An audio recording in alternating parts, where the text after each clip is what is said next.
Hi, these topical talks gonna show you how to lock WhatsApp app without downloading any third-party application. So I'll show you a very easy method to easily lock your WhatsApp using passcode or Face ID.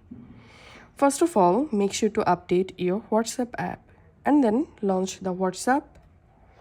Tap on this three dot at the top right. Tap on settings. Tap on privacy. And here scroll down and you will find here fingerprint lock. Just tap on that and enable unlock with fingerprint option. Now verify your fingerprint.